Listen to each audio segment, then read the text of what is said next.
Hello, good evening. Good evening. Am I audible?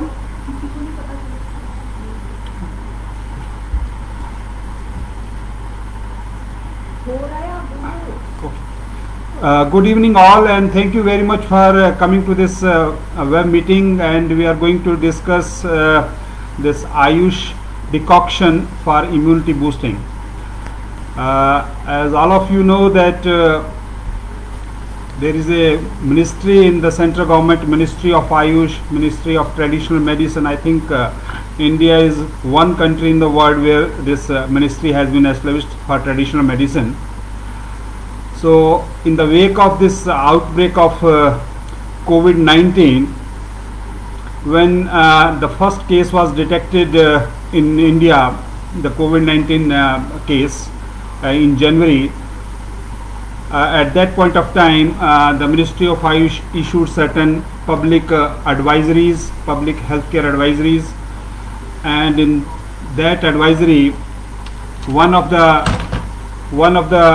formulation or one of the remedy, the home remedy, that was Ayush kadha or Ayush kwath, or you can say the decoction medicated water. Medicated water, I think this is the first dosage form which has been used by the communities right from the beginning, means the first hand the remedy for the management of illness, for the management of any symptom. Friends, if you see the Almaty Declaration of 1978, Almaty Declaration of WHO regarding the health development of the society, or how to promote the health of the people, or how to take care of the health of the people, very categorically WHO mentioned that the socially and culturally appropriate and acceptable health technologies should be made applicable for the healthcare of the people, and which should be available to the affordable as well as available to the communities. And the primary objective of this strategy was that the primary prevention of diseases with public health initiatives focusing on management of health risk and health determinants. So if you see the emerging perspective of this COVID-19, we all know that there is no specific remedy, there is no proven medicine for COVID-19. So there is dearth of a specific medicine. But on the other hand, if you see the alternative systems of medicine, or so-called Ayush systems of medicine, or the traditional medicine, the philosophy, the concepts of traditional medicine, they are totally focused on the health protection, health preservation, health promotion, preventive.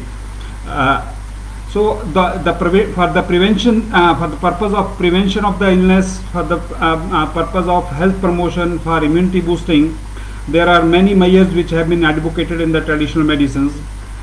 So it is as per the WHO strategy for traditional medicine, as well as the WHO strategy for health development, individual health development, as well as the society health development.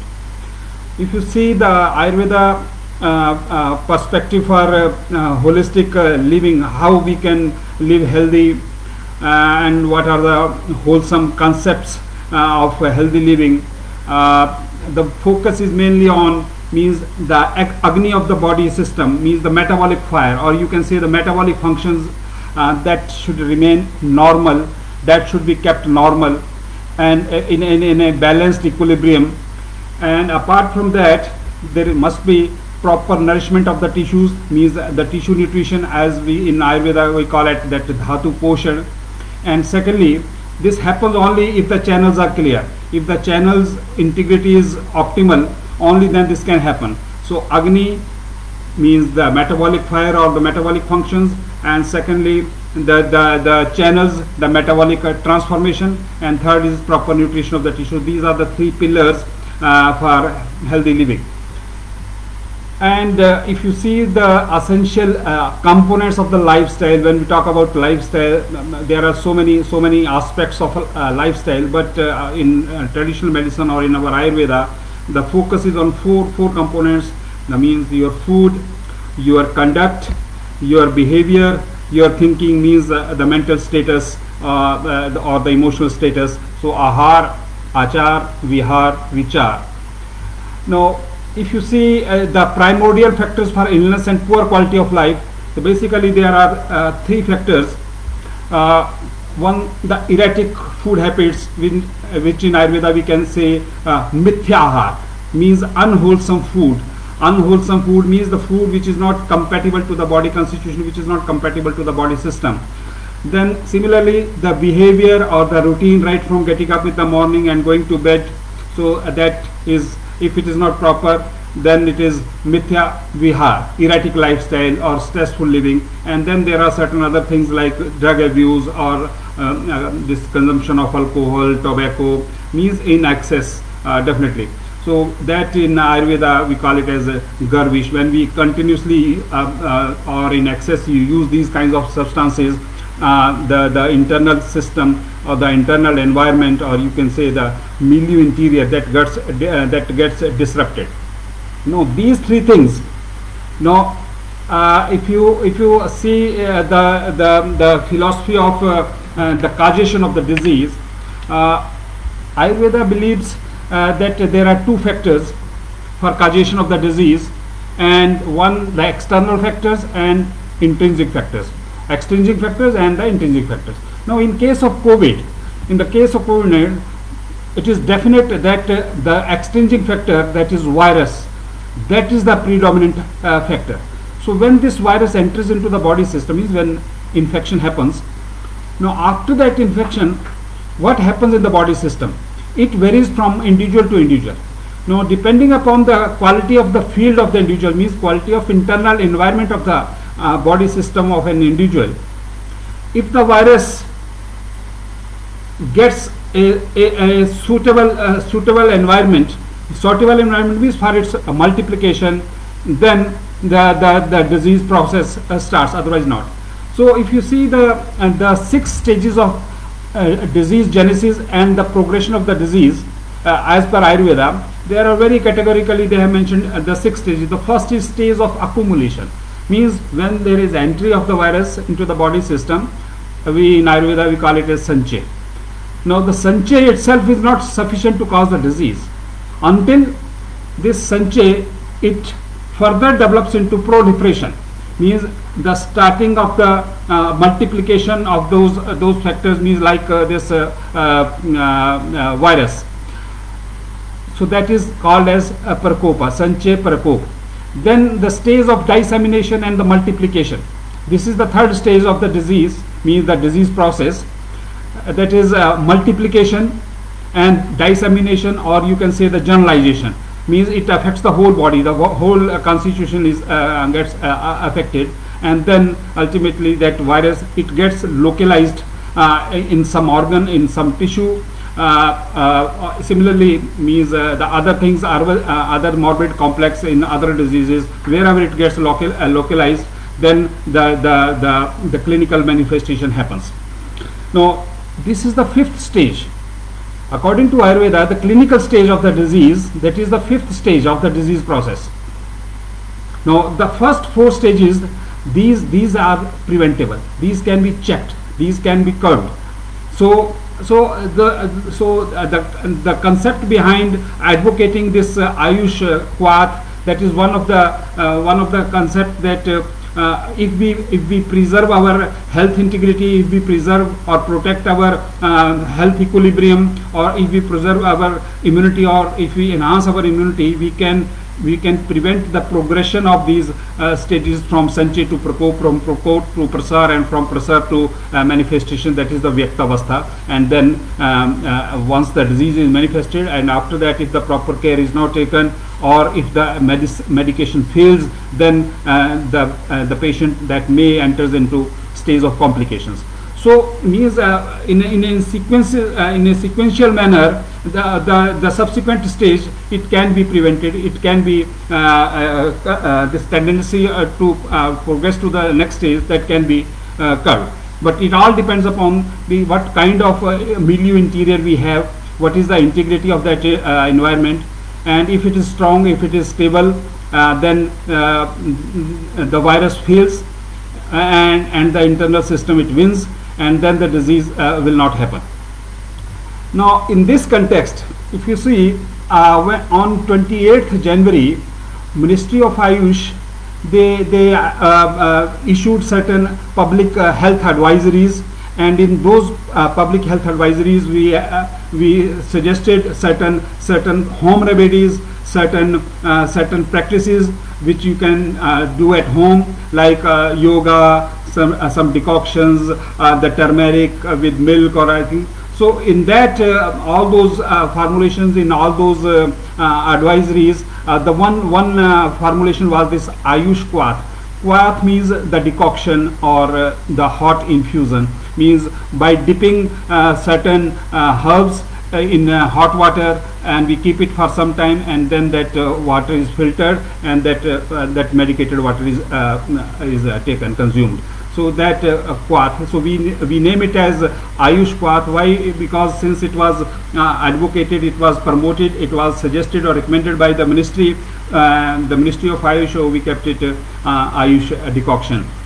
And this particular decoction, this was endorsed by the Honorable Prime Minister. If you refer to his address on 28th March 2020, when he made the first address to the nation after this declaration of the lockdown. So during that he referred to this, that Ayush Kada, immunity boosting Kada of Ayush should be taken by the people, that should be consumed by the people. So this was the recommendations from the Honorable Prime Minister also.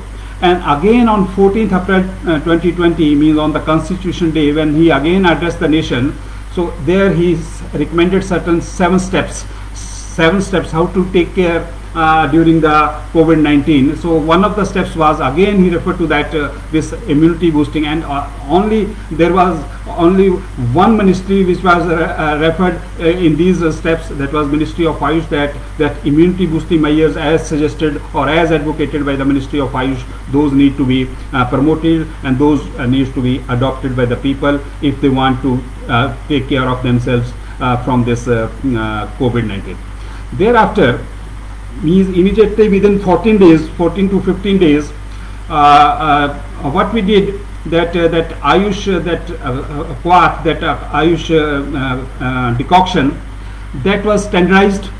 The proportion of ingredients, that was standardized. All these ingredients, they are already documented, well documented. A lot of scientific studies are there on these ingredients, the 4 ingredients, herbal ingredients. And these ingredients, their standards are also given in the pharmacopoeia, Ayurvedic pharmacopoeia, and in other pharmacopoeia. The standards are given there, the pharmacopoeial standards, the quality standards are given there.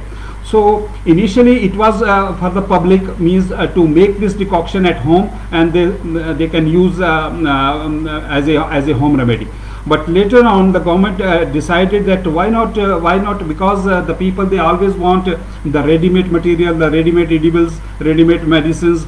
So it was thought that why not, it should be the manufacturer should be given the opportunity to manufacture on commercial scale, and then these this product can be available in the market, so that the people, they can purchase and they can start using this. So on 24th April, we wrote to all the state authorities, drug licensing authorities, and to the Union Territory licensing authority, that okay, they can allow the manufacturers of Ayurveda, Siddha and Unani medicines, they can, under license, they can manufacture it, but they will not keep their own name. They will only use the Ayush, name is Ayush Quath. Ayush Quath means a generic name was given to this formulation. and then it was recommended to the states to allow the commercial manufacturing. Now this was allowed, and since all the 4 medicinal plants which are used in this composition, in this formulation Ayush Quath, they are also used in Unani system of medicines, they are also used in Siddha system of medicine. So what we did for Ayurveda, we named it as Ayush Quath, and for Siddha system of medicine we named it as Ayush Kudinir. Kudinir again means in the Siddha language or in the Tamil language, Kudinir means decoction, and then Joshanda in Unani system of medicine. So Ayush Quath, Ayush Kudinir, Ayush Joshanda, one and the same thing. So if you come across in the market that okay, someone is selling Ayush Quath and other is selling this Ayush Kudinir or Ayush Joshanda, so all these are same, one and the same thing. So this is the letter which was written to all the states, and in this letter not only the composition of this formulation but also the proportion of the ingredients, also how to make the formulation and how to use it, what kind of vehicle you can use while consuming this medicine, all was written in that in single letter, and the three options were given to the manufacturers that they can make this formulation in 3 forms. One in the form of powder, coarse powder, just like tea powder, and second you can make like tea bags or small sachet, 3 gram sachet or 3 gram tea bags, and third option was that either you can make aqueous extract, and that aqueous extract, from that aqueous extract you can make 500 milligram tablet. You just put that tablet in the hot water and drink like tea or that hot infusion like that. Now if you see the composition, so the 4 ingredients, one is tulsi. I think tulsi is the legendary herb in Ayurveda or in the Indian tradition. It is a legendary, it has multiple medicinal properties. So many medicinal properties are reported, documented, and lot of scientific studies have been done on this tulsi. Ocimum tenuiflorum or Ocimum sanctum. The second is cinnamon, dalchini. In local language we call it dalchini. Cinnamon gelanicum or cinnamon verum. This is the botanical name, universal name. And then the dry ginger, shunthi or gingiva officinale. And the 4th ingredient is black pepper, marich, Piper nigrum. So from the tulsi we take the leaves, from dalchini that is a stem bark, and the ginger that is a rhizome, and the black pepper, these are the dry fruits of that plant. And all they have to taken together or separately, make them the coarse powder, and then the proportion of the ingredients like this: the 4 parts of tulsi, 2 parts of dalchini, 2 parts of ginger powder, and 1 part of black peach. So means 2 ingredients they are in the proportion of 2, and 1 ingredient in 4 parts, and the black pepper that is in 1 part. So this is the basic composition of this formulation. And if you see the medicinal properties of tulsi, if you see the traditional medicine literature, means right from Vedic time, we will find that these have been recommended in different conditions. I am using the same terms which are given in the literature. Like it is mentioned that it is useful for shwasa. Shwasa means difficulty in breathing. Then it is useful in kasa. Kasa means kapha. Then pratishayat, common cold and catarrh. It is also useful in hiccup. And then in the chest pain, if there is some pain in the chest, means particularly this pneumonia like condition or some bronchitis or a pleurisy like condition. So in that condition also I think it was recommended for that chest pain. Then the tastelessness means if there is dyspepsia or some sort of indigestion, so for that purpose also this can be used. And then worm infestation. So when we say krimi roga, worm does not mean only that this parasites or the intestinal worms, but it also means any bacteria or any virus or other things. So this is a gross term which has been used, krimi roga. Then for dalchini, for cinnamon, if you see the medicinal properties of cinnamon, very categorically the first property which is widely recommended in the traditional medicine, it is good for poor digestion. If the appetite is poor, if the digestion is disturbed, so in that case dalchini can be used. Then it is also good for thirst. When if there is excessive thirst, then the diseases of the throat and mouth means kantha mukha roga. Rhinitis means this upper respiratory tract infection. It may be viral infection. In that case, it can be used. And again for krimi roga, worm infestation, then the dryness of the mouth, urinary diseases. So these are some of the conditions which are documented in the traditional medicine literature, in the Ayurveda literature, that this dalchini can be used for that. And if you see the ginger, it is very specifically mentioned for diminished digestion, poor appetite, Agni Deepan Pachan. We call it as Deepan Pacha. It improves the appetite, it improves the digestive capacity. Then also when there are abdominal symptoms, whether it is flatulence or heaviness in the abdomen, means gastrointestinal disorders, for that also it is indicated. And it is also good when there is any problem in the breathing or any respiratory distress, abdominal symptoms, and the rheumatism. And this ginger is one of the primary drugs which we use in the early stages of rheumatoid arthritis or in the cases of rheumatism. Then this medicinal properties of maricha, black pepper.